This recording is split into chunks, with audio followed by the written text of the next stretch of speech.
Good day, fashionista. So today we are going to be making a gong sleeve. So what we need is our fabric.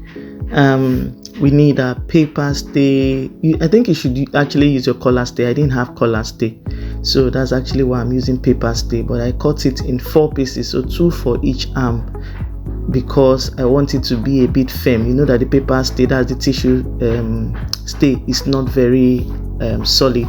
So that's why I have 4. So you need your tape also, and you need. So now what we have measured here is 12 inches. So the width of this fabric, I already cut it out, is 12, and the length is 13. So I have 13, 12 and 3/4. That's actually what I have. So I have 12 and 3/4, and I cut it in 2 pieces also. So now I ruled out ½ inches at the top. So this ½ inch is going to serve as the sewing allowance. It's going to serve as the sewing allowance. So you rule this out, and then also what we need to do is to measure out the cap sleeve. So I'm using a 5 inches at this point. So 5 inches, I marked out 5 inches. Normally it should be 4, but 5 because we need to do like a gathered stitch. So rule out that line at that point where, so the 5 is below the 5.5 inches. Also, the sewing allowance for this is 1 inches. So you take out 1 inches all the way to the bottom and rule out that line. So this 1 inch is the sewing allowance. This is going to serve as the sewing allowance for this sleeve. So the next thing we're going to be doing is to connect the line from the top to where the cap sleeve stops. So you just connect the line, like you're doing your normal sleeve. That's just what it is. So to make a regular sleeve, so just do that, and then you connect. So make it I'm trying to make it very visible so that you can see. I really hope that you can see these lines. So what I'm going to do next also, I'm going to connect from the bottom. So I try to shape this out. So from the point where you have your cap sleeve ending to the bottom, we're still going to take out our 1 inch. So this is what I did. So I'm going to try and cut it out so that you see what it looks like. So you see, I'm cutting from the bottom all the way to the point where the cap sleeve ends, and then all the way to the top. So I also left the ½ inch sewing allowance also. So my paper stay, I put my paper stay on, and then I cut it out. I put it on the fabric, and then I cut it out because there's no need to measure. So as you can see, it's very light. So instead of leaving it like this, I'm going to double it. So that's why I said earlier that I cut out 4 pieces, so 2 on it. So putting it on this, you can clearly see that it makes it, more firmer. I didn't have the collar stay, the soft collar stay, like I said. So if you are using a collar stay, I would advise you remove ½ inch from the top and then the 1 inch from the side, because it will not allow you to bend it easily.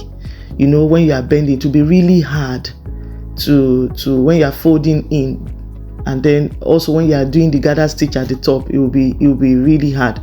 So I would advise you take off that ½ inch at the top. That's if you are using a collar stay. After ironing, this is what it looks like. So you can see it looks really good. It looks firm. I do not also like it too hard, so I'm fine with this. My client is fine with this. So I cut out 2 pieces of lining also, leaving ½ inches at the bottom. So I'm going to run a stitch at the ½ inch point at the bottom, joining the lining and the fabric. So right side facing right side, and then I flip it over. Now to take out the 1 inch at the side, I'm not just going to fold it like that. I don't want the seams to be visible. See, if you do it like this, the seams are going to be really visible. So you are going to flip it over and then ensure that it's like on a straight line, like this. Pin it. Ensure you pin, or ensure you use something to secure the ends. Make sure that they are meeting each other. Put a pin, and then you can mark out your 1 inch. If you don't really know if you can't really eyeball what 1 inch is, so you can actually mark out the 1 inch from the bottom to the top. So you see, this is on a straight line. It's important that you do this so that the seams are hidden. So I'm going to run a stitch over this, and After I stick this down, I'm going to also iron, give it a good press. So this is what it looks like, and this is what it looks like also on the inside. This is really beautiful, actually.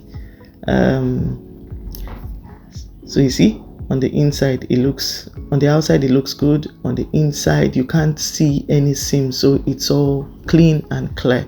So the next thing that we are going to do at this point is to make a notch at the tip. Make a notch at the tip, just like this.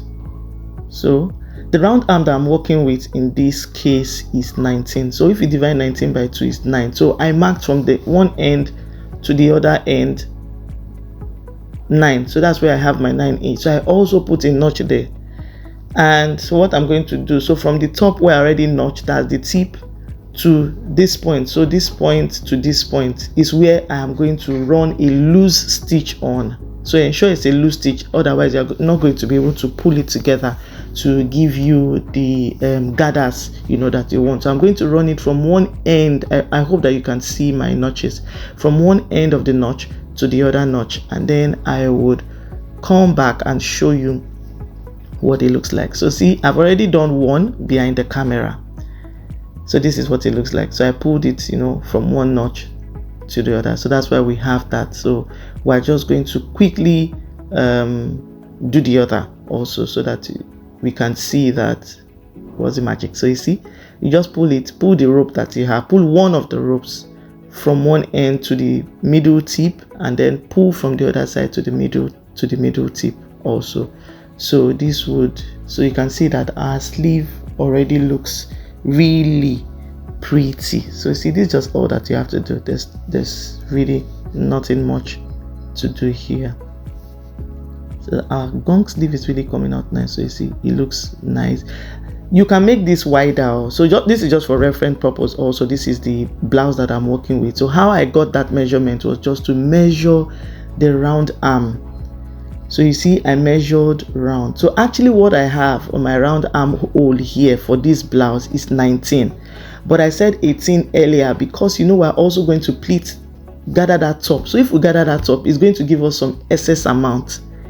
So from that point to where I notched it is where I did 9, and then the others I will just gather it to fit into the sleeve. So this is what I'll just show you a picture of what this looks like. So this is it. It's beautiful. So please like, share and subscribe if you really love this video and you want to see more. Thank you.